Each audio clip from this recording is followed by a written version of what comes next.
Hello दोस्तों, स्वागत है आपका इनोवेटिव शिक्षा के बेसिक शिक्षा सेगमेंट में, जिसमें हम कुछ इंपॉर्टेंट टॉपिक्स के बारे में डिस्कस करते हैं। तो इसके पहले वाले वीडियो में हमने बात किया था कॉन्सेप्ट ऑफ वर्क के बारे में। तो उसमें हमने कॉन्सेप्ट ऑफ वर्क सीख लिया था कि कॉन्सेप्ट ऑफ वर्क क्या होता है, वर्क डन किसे कहते हैं, वर्क डन का उसको हमने इंपॉर्टेंट फार्मूला भी सीखा था। चलिए मैं आपको हल्का सा एक रिविजन करा देता हूँ। तो जो हमने फार्मूला इसमें सीखा था वो है आपका W, that is work is equal to force into displacement. ठीक है, तो ये आपका सिंपल मैथमेटिकल फार्मूला था, work done is equal to force into displacement. तो अब यहाँ पे देखिए, इसका यूनिट भी हमने लास्ट क्लास में आपको सिखाया था। तो इसमें यूनिट में है आपका न्यूटन फोर्स का यूनिट और मीटर डिस्प्लेसमेंट का यूनिट। तो newton metre is a unit of work, और इसी को हमने बोला था आपको जो जूल होता है, जिसको हम कैपिटल जे से डिनोट करते हैं, वो भी आपका वर्क डन का ही यूनिट होता है। तो यहाँ तक हमने लास्ट क्लास में बात कर लिया था। तो आज हम क्या करने वाले हैं, आज हम इसी कॉन्सेप्ट पे बेस्ड जो हमने लास्ट क्लास में पढ़ा था, आज कुछ न्यूमेरिकल प्रॉब्लम भी सॉल्व करेंगे। क्योंकि आपको पता है कि सिर्फ कॉन्सेप्ट जानना ही फिजिक्स में सफिशिएंट नहीं होता है, आपको उस कॉन्सेप्ट को अप्लाई करना भी आना चाहिए। तो चलिए आज से हम स्टार्ट करेंगे कुछ इंपॉर्टेंट प्रॉब्लम्स को कैसे हम सॉल्व करते हैं। तो इसमें हम एक तरह से अप्रोच डेवलप करेंगे उस क्वेश्चन को सॉल्व करने के लिए। तो चलिए आज देखते हैं कि आज का हमारा पहला न्यूमेरिकल क्या है। तो फर्स्ट क्वेश्चन के अंदर आपसे बोल रहा है, a force of 25 Newton causes a displacement of 4 meter in its own direction, what is the magnitude of work done।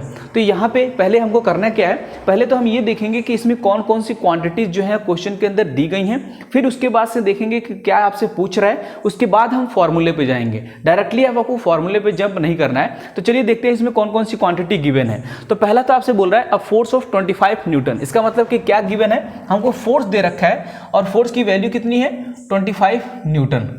ठीक है, causes a displacement of 4 metre. इसका मतलब आपको क्या दे दिया, आपको दे दिया डिस्प्लेसमेंट। कितना दे दिया है, 4 मीटर। और आपसे पूछ क्या रहा है कि कितना अमाउंट ऑफ वर्क डन हुआ है। इसका मतलब आपको क्या फाइंड करना है, W फाइंड करना है। ठीक है, तो अगर आपने इतना काम कर लिया तो उसके बाद से आपके पास बहुत ही सिंपल एक फॉर्मूला है जो कि है W = F × D।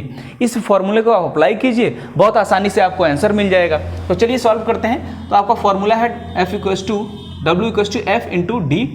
ठीक है, तो F की वैल्यू रखेंगे तो हो जाएगा 25 न्यूटन और D की वैल्यू है आपका 4 मीटर। तो इस तरह से अगर आप सॉल्व करेंगे तो ये आ जाएगा 25 × 4 100 न्यूटन मीटर, जिसको आप 100 जूल भी लिख सकते हैं। तो ये जो है वो आपका फर्स्ट क्वेश्चन का जो आंसर हो गया वो हो गया 100 जूल। ठीक है, तो हमने बहुत ही सिंपल तरीके से पहले ये देखा कि इसमें क्वेश्चन कौन कौन से दिए गए हैं, उसके बाद ये देखा कि हमको क्या पूछ रहा है। सिंपली हमने फॉर्मूला अप्लाई किया W = F × D। यहाँ से हमने सिंपल मल्टीप्लीकेशन करके फाइंड कर लिया, आपका आंसर आ गया 100 जूल। ठीक है, चलिए नेक्स्ट स्टार्ट करते हैं। नेक्स्ट क्वेश्चन देखते हैं कि ये क्या है। नेक्स्ट क्वेश्चन आपसे बोल रहा है, a girl applies a force of 50 Newton in pushing a table such that work done by her is 25 joule, calculate the displacement produced in the table। तो इसमें भी हमको करना क्या है, सबसे पहले हम यही देखेंगे कि इसमें कौन कौन सी क्वांटिटीज गिवन है। तो चलिए फाइंड करते हैं कौन कौन सी क्वांटिटीज इसमें गिवन है। तो क्या बोल रहा है, a girl applies a force of 50 Newton. इसका मतलब कि इसमें क्या दे रखा है, हमको फोर्स दे रखा है। कितना दिया है, 50 न्यूटन दे दिया है। ठीक है, in pushing a table such that work done by her is 25 joule. इसका मतलब और क्या दे दिया आपको, इसमें आपको वर्क डन दे दिया है। ठीक है, कितना दे दिया है, 25 जूल। और आपसे पूछा क्या जा रहा है, कैलकुलेट द डिस्प्लेसमेंट प्रोड्यूस्ड। इसका मतलब आपको क्या निकालना है, इसमें हमको डिस्प्लेसमेंट कितना हुआ ये हमको फाइंड करना है। तो सिंपल फॉर्मूला अप्लाई कीजिए, W = F × D। यहाँ से हमको D की वैल्यू निकालनी है, तो ये क्या हो जाएगा, D = W/F। तो W की वैल्यू हमारे पास कितनी है, 25, और F की वैल्यू कितनी है, 50। अब इसको सॉल्व कर लीजिए, 25 1 और ये हो जाएगा 2। इसका मतलब आंसर कितना आ जाएगा, 0.5 और मीटर। इसका मतलब आपका जो सेकंड क्वेश्चन है उसका कितना आंसर आ जाएगा, 0.5 मीटर। ये हो जाएगा सेकंड क्वेश्चन का आंसर। ठीक है, चलिए अब आज का थर्ड क्वेश्चन है।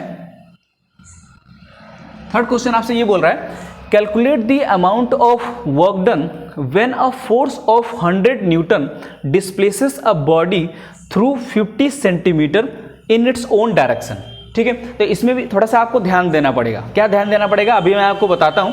देखिए इसमें क्या क्या क्वांटिटी गिवन है। तो पहले तो इसमें आपको फोर्स दे रखा है। तो फोर्स कितना दे रखा है इसको आप नोट कीजिए, ये है आपका 100 न्यूटन। ठीक है। उसके बाद क्या बोल रहा है, displaces a body through 50 centimetre, यानी डिस्प्लेसमेंट कितना दे रखा है आपको, 50 सेंटीमीटर दे रखा है। और आपसे पूछा क्या जा रहा है, आपसे पूछा जा रहा है calculate the amount of work done, यानी आपको W इसमें फाइंड करना है। ठीक है, तो आपने फॉर्मूला क्या अप्लाई करना है, W equals to F into D. तो देखिए कुछ बच्चे क्या करेंगे, सिंपली फोर्स की वैल्यू 100 रखेंगे और D जो है वो 50 रख देंगे और दोनों का मल्टीप्लाई कर देंगे और बोलेंगे कि आंसर आ गया। लेकिन आपको ध्यान ये रखना है कि ये जो दोनों यूनिट हैं वो अलग अलग सिस्टम में हैं। ये आपका SI यूनिट है और ये आपका सीजीएस सिस्टम में है, यानी सेंटीमीटर में दिया गया है। तो आपको ये चीज़ पता होना चाहिए कि जब भी हम क्वेश्चन सॉल्व करते हैं तो जो भी हम यूनिट इस्तेमाल करते हैं वो सबका सब सेम यूनिट में होना चाहिए। इसका मतलब क्वेश्चन को सॉल्व करने से पहले आपको जो डिस्प्लेसमेंट सेंटीमीटर में दिया है आप उसको मीटर में बना लीजिए, तब आप उसको क्वेश्चन के अंदर आप सॉल्व करेंगे तो आपका आंसर आएगा, अदरवाइज आपका आंसर गलत हो जाएगा। तो इसीलिए ये क्वेश्चन आपको दिया गया था। तो यहाँ पे डिस्प्लेसमेंट जो कि 50 सेंटीमीटर है, इसको हमको क्या करना पड़ेगा, इसको मीटर में कन्वर्ट करेंगे। तो आपको पता है कि 1 मीटर इक्वल टू कितना होता है, 100 सेंटीमीटर। फिर वहाँ से आप सिंपली आप इसको फाइंड कर सकते हैं। तो इसमें आप 100 से डिवाइड कर दीजिए तो आपको पता चल जाएगा कि कितना मीटर हो जाएगा। तो कितना हो जाएगा, चलिए फाइंड करते हैं, 50 अपॉन 100 ये हो जाएगा मीटर। ठीक है, तो इससे आप कैंसिल आउट कर दीजिए, ये हो जाएगा 1 2, तो कितना हो जाएगा 0.5 मीटर। यानी अब आपका जो डिस्प्लेसमेंट है वो 0.5 मीटर है। अब आपका देखिए ये भी SI यूनिट में है, ये भी SI यूनिट में है। अब इन दोनों की वैल्यू जो है आप यहाँ सब्स्टिट्यूट करके बहुत आसानी से आंसर फाइंड कर सकते हैं। तो चलिए फाइंड करते हैं। तो F की वैल्यू आपका है 100 न्यूटन और D की वैल्यू हमने फाइंड किया 0.5 मीटर। अब इन दोनों को जब सॉल्व करेंगे तो कितना आ जाएगा, 50 न्यूटन मीटर या फिर 50 जूल। तो ये कितना आंसर हो गया आपका, 50 जूल। ये आपका हो गया थर्ड क्वेश्चन का आंसर। आई होप कि आपने आज बहुत इंपॉर्टेंट जो क्वेश्चन सॉल्व किए हैं आपको समझ में आ गया होगा। अगर आपको और भी क्वेश्चन जानने हैं तो इसके पहले वाला जो वीडियो मैंने देखा था उसको भी आप एक बार देख लीजिए, क्योंकि उसमें भी मैंने कुछ क्वेश्चन आपको सॉल्व कराए थे। अगर आपको वीडियो अच्छा लगा हो तो प्लीज़ लाइक करें, शेयर करें, सब्सक्राइब करें। Thanks for watching this video. Have a nice day.